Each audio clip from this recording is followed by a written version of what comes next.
Welcome, Merry Christmas. It is the December 25th, 2025. Wow, December 25. And I've never gone live on YouTube before, so this is exciting. But this has been one of the plans and things that I want to do for quite a while. So I'm happy to be here doing it. Um, Going live is scary, man. It legit is. Hold on, I have some things I have to acknowledge here. New managing moderators can support your channel in more ways. Okay, I'm gonna close that. And I'll jump. Yeah, and basically, I thought about this last night. I've been wanting to do this a long time, especially after following the comments that Alex Hormozy made about going live, the impact that makes. Also, you just want to take it from becoming a better person perspective, facing your fears. It's crazy. The going live and just like showing your face is so scary, and it's not doesn't come from nowhere. I mean, especially like with cancel culture, which fortunately I think has been lessening. It's a real threat. Like people they get their panties in a bunch because they don't like something you said, and now they want to stricken you from all the fucking humanity. Anyway, I'm just something very sick with people who think that. I understand it's protective, but they also arrogantly think that they are the ones who have the right answer, and you can't really. And they don't actually have an understanding of how people got to where they did, which also means they are not in a position to help them, right? You're not going to help someone really yelling at them. I'm going on a tangent.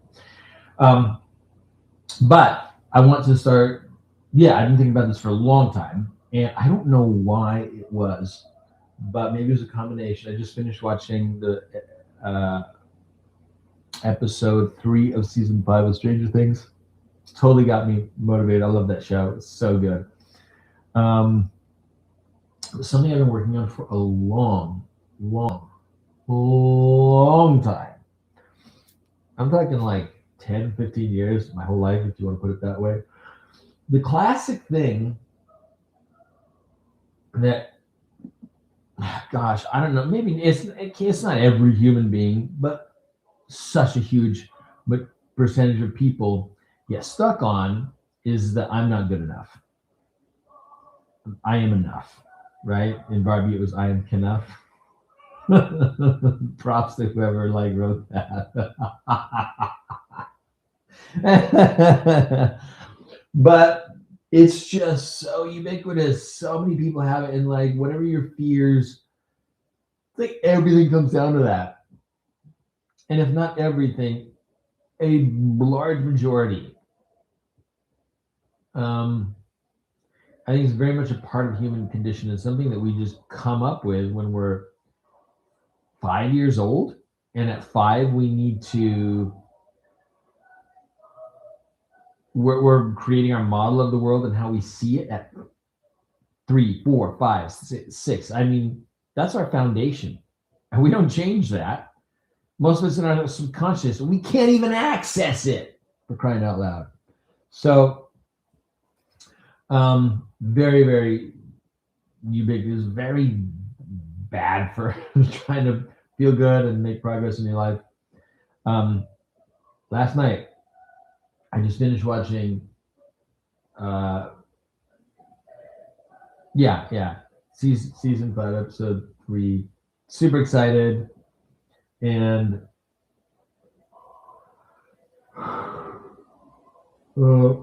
I realized I am enough.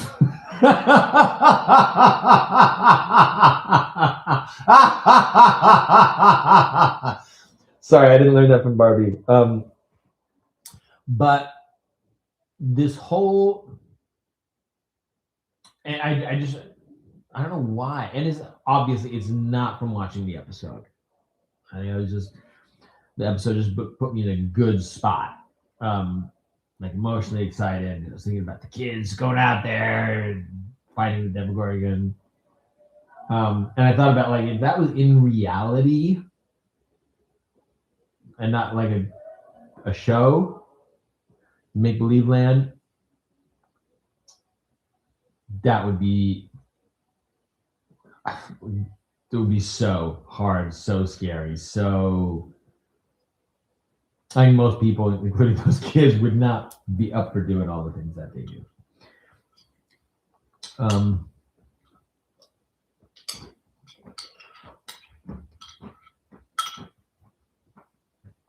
So I was thinking about I was going to bed and I just felt like I didn't have to. It was two things. The first thing I thought is sometimes I distract myself. I'll jump online. I will I'll doom scroll. I get stuck on videos. And I realized that's just it's a body thing, it's a chemical thing, like dopamine, all those addictive chemicals. It was about that, and I realized I'm not my body. I don't need to be a slave to my body. It's huge. A lot of times we know things, but we don't. I put this. We know something,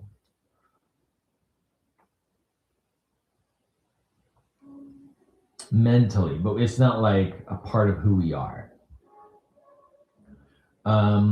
We haven't like moved it from our conscious to our subconscious. That's another way I think about it. Because we do most of what we do comes out of our subconscious. Like me, with my arm over here, my feet are up. I can talk and gesture without really thinking. I can talk and like blah blah blah, drink a cup of coffee. You know, I don't know if you've ever jumped in a car and driven somewhere and you got there and you don't remember driving there. Like you did, but you're just so on autopilot that you're thinking about other things. And so that's all in your subconscious. You're not consciously driving, your subconscious is driving. And that's why we don't really remember. We don't have to remember to make our heart beat or to breathe. That's a whole other level because we literally can't take conscious control of that. But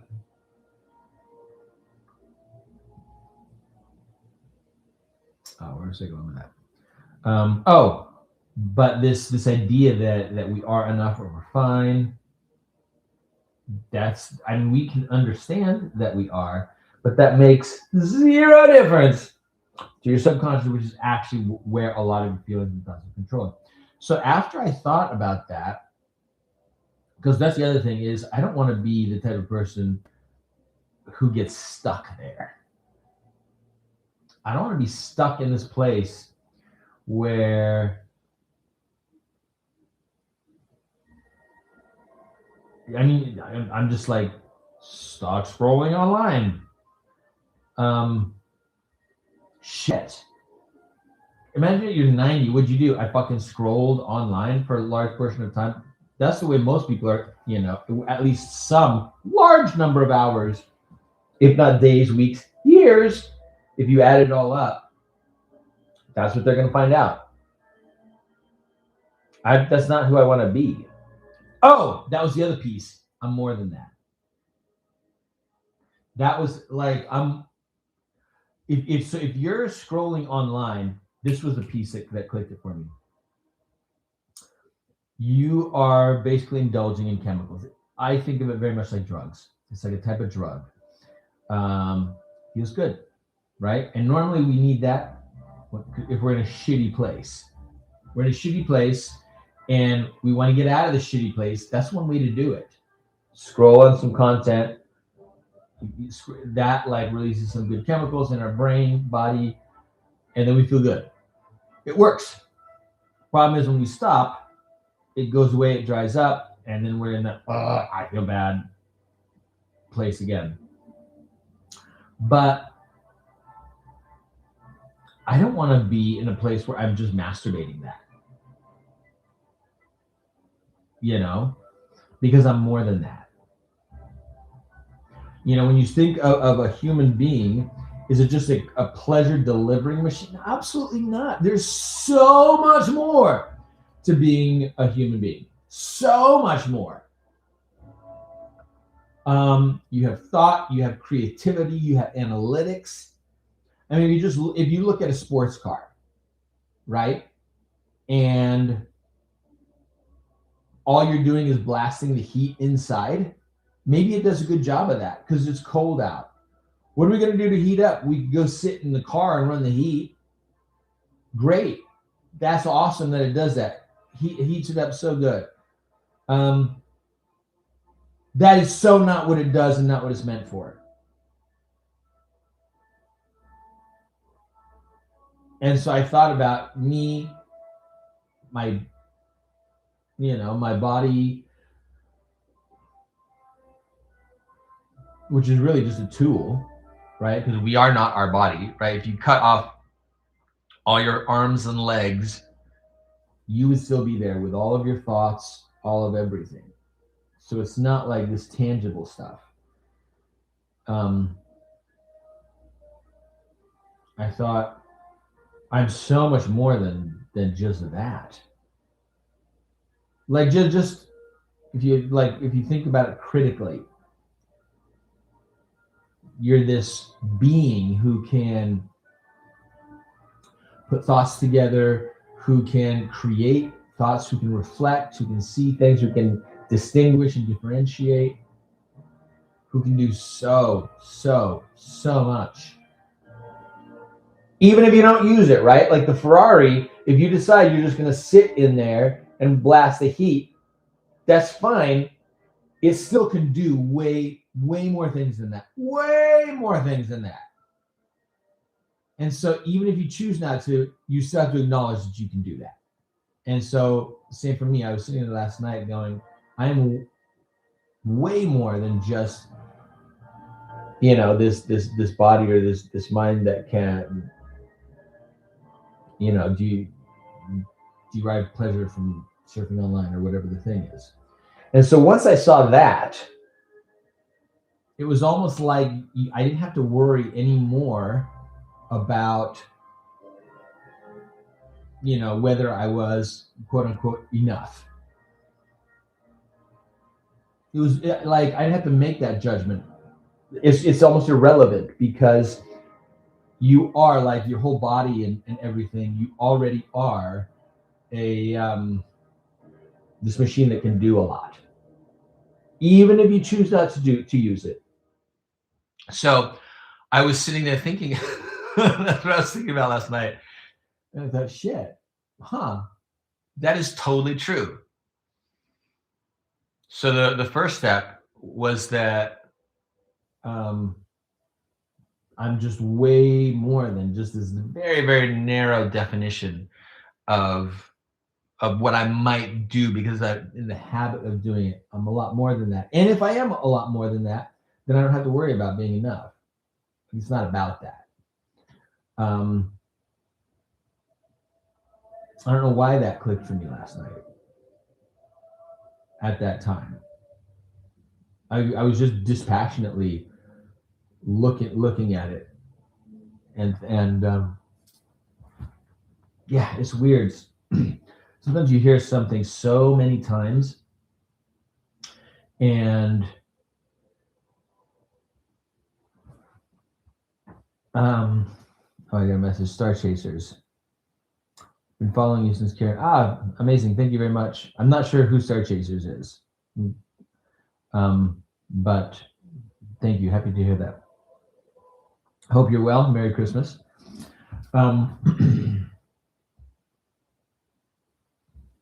Yeah. So we will often hear something and we know it's true, but it doesn't move from conscious to subconscious. We're like, I know that's true, but I don't know what to do with that. Um, and sometimes we'll hear it over and over again. You know, we have this model of the world that we create this internal of how the world works that, you know, like I said earlier, was created when we were like 4, 5, 6, 7. And when something doesn't fit in there, I think of it like a 3D puzzle. When you get some new information that doesn't fit like your model of the world and how things work, then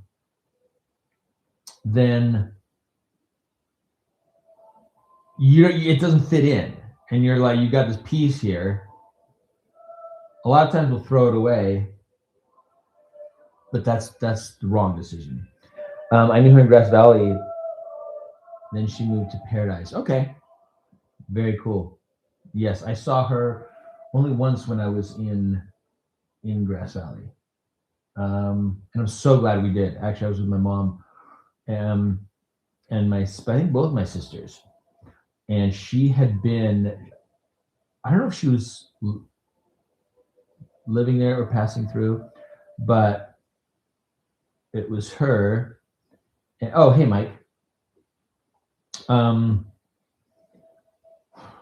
She was there with.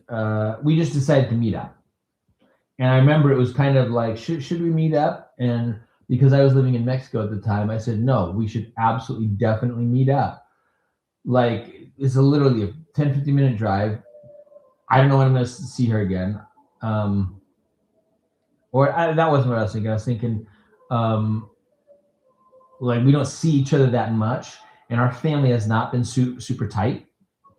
You know, some people get together every Christmas, and we don't. Our family and extended family doesn't do that, and I would think it would be good to do. I mean, there's a lot of positive things there, and so I said, no, let's definitely go. And we basically just met at a hotel, and I remember it was like a Holiday Inn or something like that. It wasn't a fancy hotel. It was just an average hotel in Grass Valley. And I believe, for some reason, I want to say that Lucas was there. Petaluma, right.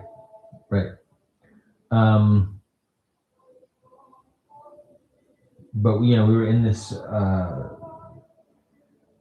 I remember. I think I remember getting some crummy coffee. You know, they usually have like some coffee. It's inexpensive, and some hot chocolate. And we sat outside and we just talked.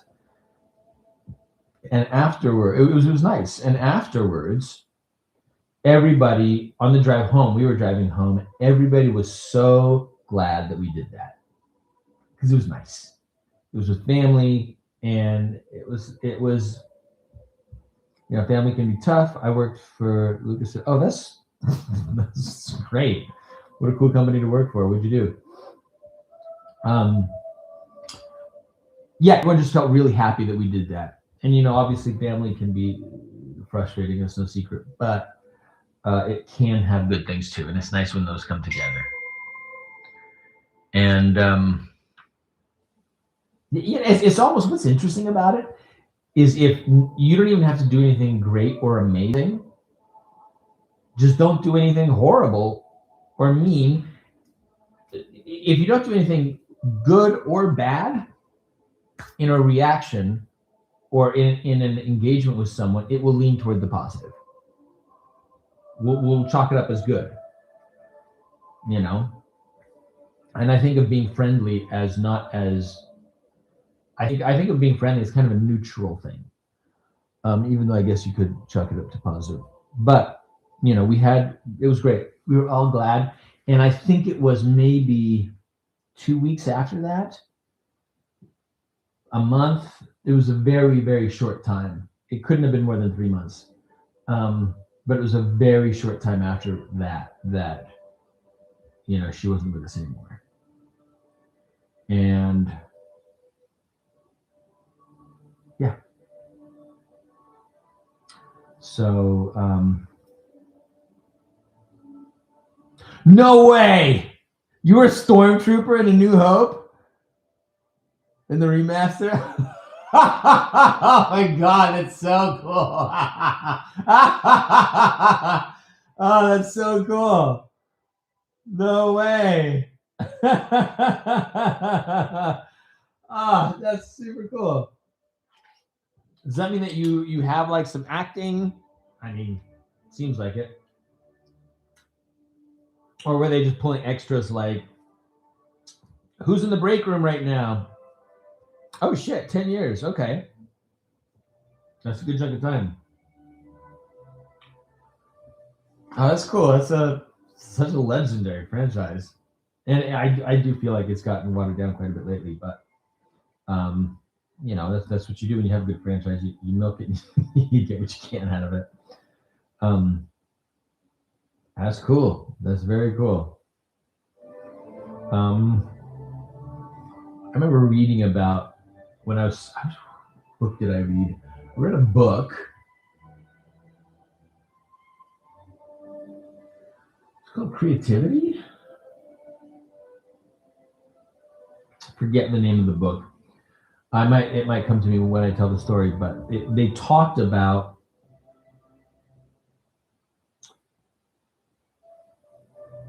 I think it's called Creativity Inc.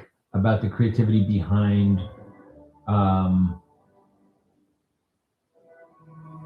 Pixar and Apple. And it came up, of course, because Apple bought Pixar or vice versa. Or I'm sorry, Disney picked up Pixar or vice versa.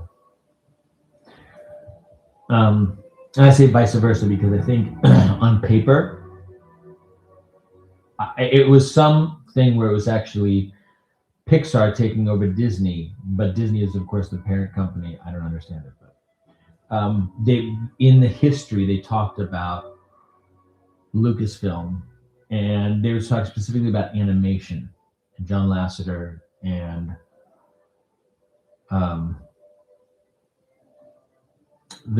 how they were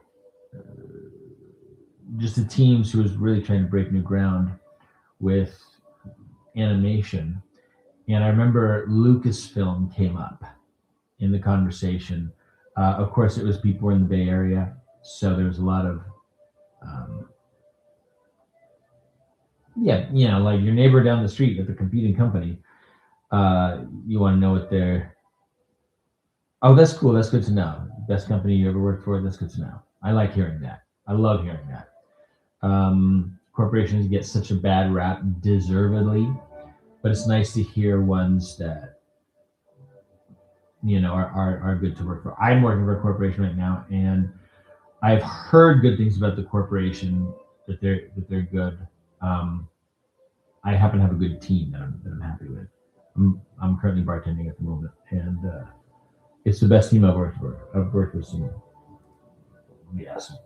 really crummy ones. That's cool to hear. But I don't remember what, but I feel like Lucasfilm broke some new ground in some area. I don't think it was special effects, but I just remember, or maybe, oh no, it was one of the guys who really broke animation. He worked at Lucasfilms for a while, and I think we're talking back in the 70s. Okay, you built drones. That's cool. Like from scratch? That's interesting. I mean, I guess you can just get the tools and put them together, right? Yeah, that is interesting.